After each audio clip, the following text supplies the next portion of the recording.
আজকে বানাচ্ছি দারুণ টেস্টি তেমনই হেলদি একটা রেসিপি। এই সময় মার্কেটে প্রচুর কড়াইশুঁটি পাওয়া যাচ্ছে, তো কড়াইশুঁটি দিয়ে বানাবো দারুণ টেস্টি, ভীষণ ভালো হয় খেতে কড়াইশুঁটির ডাল। একবার খেলে বারবার খেতে ইচ্ছে করবে। আর কড়াইশুঁটির দামটা তো এখন একদম নেমে গেছে। আর তার সাথে বানাচ্ছি আরও টেস্টি বাজরা আটার রুটি, একদম গ্লুটেন ফ্রি, মানে যে কেউ এটা খেতে পারবে। যাদের সুগার আছে, যারা ওয়েট লস করতে চাইছে, তাদের জন্য ভীষণ উপকারী, একদম ফাইবারসে ভরপুর। আর এটা হচ্ছে মিলেট, মানে বাজরা মিলেট যেটা, সেটা কাজে মিলেটের গুণাগুণ মোটামুটি আমরা এখন প্রত্যেকেই জেনে গেছি। তো চলো আর দেরি না করে বানানো শুরু করা যাক। আমি অস্মিতা, সবাইকে ওয়েলকাম অস্মিতাস কড়াই। তো এর জন্য নিয়ে নিয়েছি আমি বাজার থেকে একদম টাটকা টাটকা কড়াইশুঁটি। কড়াইশুঁটির এখন দামটা ভীষণ কম। কড়াইশুঁটি এমনিই খেতে ভীষণ ভালো লাগে, মানে শুধু শুধু, আর তার উপরে যদি কড়াইশুঁটির কোনো রেসিপি করা যায় তাহলে তো কোনো কথাই নেই। তো কড়াইশুঁটিগুলোকে আমি একটু ছাড়িয়ে নিলাম। এখানে মোটামুটি হাফ বাটির মতো কড়াইশুঁটি নিয়ে নিয়েছি। তো সেটাকে একটু ধুয়ে নেব কয়েকবার। আর আমি এটা রান্না করব এরকম একটা মাটির হাঁড়িতে। মাটির হাঁড়িতে এর টেস্টটা এত সুন্দর আসে না। তো হাঁড়িটাকে না প্রথমে আমি এরকম গরম করে নেব। যখন ধোঁয়া বেরাবে সেই পর্যন্ত কিন্তু এটাকে গরম করে নিতে হবে। আর কড়াইশুঁটিগুলোকে আমি কয়েকবার একটু ভালো করে আগে ধুয়ে নিয়েছি। তারপর যখন যে হাঁড়িটা একদম গরম হয়ে যাবে সেই সময় আমরা এই কড়াইশুঁটিগুলোকে দিয়ে দেব। আর ওভেনের ফ্লেমটা কিন্তু একদম কম করেই রান্না করব। আর যদি এখানে মাটির হাঁড়ি না পাওয়া যায় তাহলে ঘরে যে বাসনেই আমরা রান্না করি তাতেই কিন্তু এটা করা যেতে পারে। এবারে চট করে আমি একটু সবজি কেটে নেব। তো তার মধ্যে একটা টমেটো মিডিয়াম সাইজের সেটা নিয়ে নিয়েছি, একটু ডুমডুম করে কেটে নিলাম। একটা মিডিয়াম সাইজের পেঁয়াজ নিয়েছি, সেটাকেও তাই জাস্ট 2-3 টুকরো করে কেটে নেব। নিয়ে এবারে এই হাঁড়ির মধ্যেই গোটা গোটা অবস্থাতেই এগুলোকে দিয়ে দেব। আর 2টো কাঁচা লঙ্কাও এর মধ্যে দিয়ে দিয়েছি। এবারে স্বাদ মতো অল্প পরিমাণে নুন দিয়ে নিতে হবে, আর একটু হলুদ দিয়ে নেব। এবারে এটাকে সেদ্ধ করে নিতে হবে, তাহলে সেই পরিমাণ মতো এখানে জলটা নিয়ে নেব। মোটামুটি হাফ লিটারের মতো জল এখানে নিয়ে নিয়েছি। এবার এটাকে সেদ্ধ হওয়ার জন্য বসিয়ে দেব। দিয়ে আমি বাদবাকি আরও কিছু কাজ করে নেব। এবারে একটা একটু মিডিয়াম সাইজেরই নিয়ে নিয়েছি টমেটো, একদম পাকা টমেটো যেটা হয়, সেটাকে একদম যতটা সম্ভব ছোট ছোট করে কাটা যায় কেটে নিলাম। একটা পেঁয়াজ নিয়েছি, একটু বড় সাইজেরই পেঁয়াজটা নিলাম, নিয়ে সেটাকেও তাই একদম ঝিরিঝিরি করে, এটা কিন্তু একদম এবার যতটা সম্ভব ছোট ছোট করে কাটা যায় ছোট করে কেটে নেব। এবার নিয়ে নেব 2-3টে রসুনের কোয়া। রসুনের কোয়াটাকেও তাই কেটেই নিচ্ছি, চাইলে পরে গ্রেট করেও নেওয়া যেতে পারতো। আর এর সাথে নিয়ে নিতে হবে ধনেপাতা। তো বেশ অনেকটা পরিমাণ কিন্তু ধনেপাতা এখানে লাগবে। তো ধনেপাতাগুলোকেও একদম খুব ভালো মতো করে এটাকে কুচিয়ে নিব। আপাতত এই অবধি আমরা মানে কাটার যে জিনিসগুলো কেটে রেখে দেব। এবারে নিয়ে নেব বাজরা আটা। আমরা পরোটা বানাবো বাজরা আটার। তো এখানে 1 বাটি বাজরা আটা নিয়ে নেব। তার সাথে বেসন নিয়ে নেব 1 চামচ, একটু বাইন্ডিং এর জন্য লাগবে, যেহেতু এটা গ্লুটেন ফ্রি। তো তার মধ্যে নিয়ে নিলাম অল্প পেঁয়াজ কুচি, নিয়ে নিলাম কাঁচা লঙ্কা। কাঁচা লঙ্কাটা ইচ্ছে মতো দেওয়া যেতেও পারে, নাও দেওয়া যেতে পারে। আর ধনেপাতা কুচি একটু নিয়ে নিলাম। অল্প নিয়ে নেব আদা গুঁড়ো, না থাকলে পরে আদা কুচিও এখানে দেওয়া যেতে পারে। একটু নিয়ে নেব জিরে, গোটা জিরে অল্প পরিমাণে নিয়ে নেব, জোয়ান, আর নিয়ে নেব হলুদ গুঁড়ো। ব্যাস এই কটা দিলেই হবে। দিয়ে সবগুলোকে একসাথে খুব ভালো মতো মিশিয়ে নেব। হ্যাঁ, এর মধ্যে আমি একটু চিলি ফ্লেক্স দিয়ে দিয়েছি, সেটা দেখতে ভালো লাগার জন্য, একটু স্বাদের জন্য, সেটা কিন্তু অপশনাল, সেটা না দিলেও চলবে। এবারে এটা একটু মেখে নেব আমরা। আর যখনই আমরা এরকম জোয়ার বা বাজরা আটার রুটি বানাবো তখন কিন্তু অবশ্যই সেটা গরম জল দিয়ে মাখতে হবে। তো গরম জল দিয়েই হালকা হালকা অল্প অল্প করে জল দেব আর মাখতে থাকবো। একবারে বেশি জল কিন্তু কখনো দেব না। যেহেতু এটা গ্লুটেন ফ্রি, তো সেই জন্য এটাকে একটু সাবধানেই মাখাটা মেখে নিতে হবে। তা এরকম ভাবে একটা ডো বানিয়ে নেব। নিয়ে এবার এটাকে 10 মিনিটের জন্য রেস্টে রেখে দেব। এটা রেস্টে রাখলেও চলবে, না রাখলেও চলবে। এবারে আমরা যে ডালটাকে সেদ্ধ করতে রেখেছিলাম সেই ডালটাকে একটু দেখে নেব যে এটা ঠিকঠাক ভাবে সেদ্ধ হলো কিনা।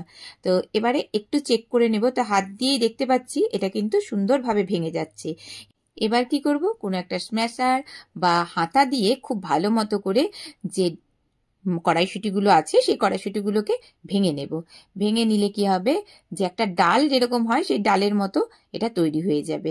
মানে আধ ভাঙা অবস্থায় এটাকে তৈরি করে নিতে হবে। আর এটা তো ভাঙাটা ভীষণই সহজ, যেহেতু খুব ভালো মতো সেদ্ধ হয়ে গেছে।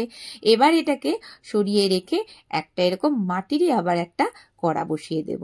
আর ঠিক আমরা যেমন করে আগে গরম করে নিয়েছিলাম না হাঁড়িটাকে, ঠিক অমনিভাবে একটু গরম করে নেব। যখন দেখবো ওখান থেকে ধোঁয়া বেরোচ্ছে তখন আবার এর মধ্যে নিয়ে নেব 1 চামচ তেল, একটা শুকনো লঙ্কা গোটা নিয়ে নিলাম, জিরে, আর নিয়ে নেব এটা হিং। হিং আর জিরে এই দুটোকে কিন্তু দিলে দারুণ হয় এর টেস্টটা। আর হিংটা যেন না পুড়ে যায় সেটা দেখে নিতে হবে। 1 চামচ ধনে গুঁড়ো এর মধ্যে দিয়ে নেব, অল্প একটু পরিমাণ নিয়ে নিব হলুদ, আর এখানে কাশ্মীরি লঙ্কার গুঁড়ো একটু দিয়ে নিলাম যাতে কালারটা ভালো হয়, অবশ্যই টেস্টটাও যেন ভালো হয়। একটু ভালো মতো নেড়ে চেড়ে নেব। এবার এই ফোড়নটা যখন খুব ভালো মতো তৈরি হয়ে যাবে তখন আমরা যে পেঁয়াজ কেটে রেখেছিলাম না তার হাফটা পেঁয়াজ এর মধ্যে দিয়ে নেব, আর যে রসুনগুলো কেটে রেখেছিলাম সেই রসুনটাও এর মধ্যে দিয়ে নেব। দিয়ে আবারও কিছুক্ষণ ধরে একটু নেড়ে চেড়ে নিয়ে এবার যে একটা টমেটো কেটে রেখেছিলাম টমেটোটা এই সময় এর মধ্যে দিয়ে দেব। দিয়ে আবারও একটু খুব ভালো মতো করে এটাকে নেড়ে চেড়ে নিয়ে টমেটোটা সেদ্ধ হওয়া পর্যন্ত ওয়েট করব। তারপর যে আমরা ডালটা রেডি করে রেখেছিলাম কড়াইশুঁটি, সেই ডালটাকে এই গরম গরম অবস্থাতেই এর মধ্যে ঢেলে দেব। দিয়ে একটু ভালো মতো করে নেড়ে চেড়ে নেব। আস্তে আস্তে দেখতে পাবো এর কালারটাও যেমন সুন্দর হয়ে গেছে আর মশলাটা সুন্দরভাবে ডালের সাথে কিন্তু মিশে যাবে। তো এইভাবে এটাকে একটু ফুটিয়ে নিতে হবে প্রথমে, এরপর আমরা আরো কিছু এর মধ্যে মশলা ইউজ করব। তো এটা সুন্দরভাবে আধ ভাঙা ডাল কিন্তু তৈরি হয়েছে। এটাতেই কিন্তু টেস্টটা বেশি হয়, খুব বেশি কিন্তু এখানে গলিয়ে ফেলবো না। এরপর যখন ডালটা এরকম ফুটতে শুরু করবে ওপর দিয়ে বেশ অনেকটা পরিমাণ দিয়ে দেব ধনেপাতা কুচি, যেটা আমরা কেটে রেখেছিলাম সেখান থেকে হাফটা দিয়ে নিলাম। নিয়ে একটু নেড়ে চেড়ে নিয়ে এবার এর মধ্যে নিয়ে নেব অল্প পরিমাণে গরম মশলা। তো এখানে হাফ চামচের মতো গরম মশলা এর মধ্যে দিয়ে নিলাম, আর নিয়ে নেব ঘি হাফ চামচের মতো। আর ঘিটা অপশনাল, যদি না ঘি দিতে চাও সেটা কিন্তু স্কিপ করা যেতে পারে, তবে ঘি দিলে এর টেস্টটা ভীষণ কিন্তু ভালো হয়। দিয়ে খুব ভালো মতো করে এটাকে একসাথে মিশিয়ে নেব। ব্যাস, আমাদের দেখো কত সুন্দর কড়াইশুঁটির ডাল কিন্তু রেডি। এটা ভাত, রুটি, পরোটা যার সাথে ইচ্ছে তার সাথেই কিন্তু খাওয়া যেতে পারে। তো এটাকে একটু ঢেকে কিছুক্ষণ রেখে দেবো, যেহেতু এখানে ঘি গরম মশলা দিয়েছি না। এবারে যে বাজরার ডোটা মেখে রেখেছিলাম না সেটা নিয়ে এসেছি, আরো 2-1 বার একটু ভালো করে মেখে নেব। নিয়ে এবার এখান থেকে ছোট ছোট লেচি কেটে নেব। ছোট বলতে এখানে কিন্তু রুটি পরোটার নর্মাল যেটা আমরা গমের আটার রুটি পরোটার লেচি করি তার থেকে একটু মোটাই লেচিটা তৈরি করে নেব। যেহেতু এটা গ্লুটেন ফ্রি তো এবার নর্মাল ভাবে আমরা এটাকে বেলতে পারবো না। তো আমি কি করব, এরকম একটা লেচি নিয়ে তার ওপর দিয়ে একটুখানি ছড়িয়ে দিলাম বাজরা আটা, আর এরকম একটা বাটার পেপার কেটে নেব, তার উপরে লেচিটা রেখে দেব। দিয়ে ওপর দিয়ে আরও একটা এরকম বাটার পেপার এর মধ্যে দিয়ে দেব। দিয়ে এরকম ভাবে বসিয়ে দেব। বাটার পেপার যদি না থাকে তাহলেও কোনো অসুবিধে নেই, ছোট ছোট প্লাস্টিক এরকম ভাবে কেটে তার উপর দিয়ে আমরা এরকম ভাবে রোলটা করতে পারি। নর্মাল যেরকম আমরা রুটি পরোটার বেলি না সেরকম ভাবে করতে গেলে একটু প্রবলেম হবে বলতে এটা কিন্তু 4-5টা একদম ফেটে যাবে।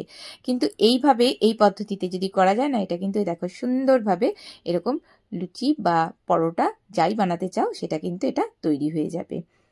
তো এইভাবে যখন আমরা বেলবো তখনই কিন্তু আমরা বানাবো, মানে বেলে আমরা এটা রেখে দেব না। তো এরকম একটা লোহার চাটু আমি বসিয়ে দিলাম, তার মধ্যে এটা গরম হলে পরে একটু ঘি বা তেল যাই হোক না কেন একটু অবশ্যই কিন্তু ব্রাশ করে দিতে হবে, না হলে পরে এটা পরে তুলতে খুব অসুবিধে হয়ে যাবে। তো এবার ব্রাশ করা হয়ে গেলে পরে এবার গরম চাটুটার মধ্যেই আস্তে করে রেখে দেব আমরা সেই রুটিটাকে। তো এবার ওপর দিয়ে বাটার পেপারটা তুলে নেব, তুলে নিয়ে এই অবস্থাতে এটাকে কিন্তু আর একদম ডিস্টার্ব করব না, এইভাবেই রেখে দেব। 2-1 মিনিট পর যখন দেখবো ওপরের অংশটা একটু ড্রাই হয়ে গেছে তখন চারপাশ দিয়ে এরকম ঘি দিতে পারি, বা যদি তেল হয় তেলও দেওয়া যেতে পারে। দিয়ে একটুখানি আবারও ওয়েট করব, তারপর আমরা এটাকে একদম আস্তে করে উল্টে দেব। এভাবে দেখতে পাচ্ছি এক পাশটা হয়ে গেছে। এইভাবেই এপিট ওপিট করে দুপাশটা খুব ভালো মতো করে একটু ভেজে নিতে হবে। আর কম ভাজা হলে কিন্তু সেক্ষেত্রে একটু তেতকুটে ব্যাপারটা থাকবে, কাজেই ভাজাটা যেন একদম ঠিকঠাক হয়। তো এইভাবে বাজরা আটার রুটি বা পরোটা আর তার সাথে এই ডালটা অবশ্যই এই শীতে বানিয়ে খেয়ে দেখো, আর কেমন হলো সেই ফিডব্যাকটা অবশ্যই জানাবে।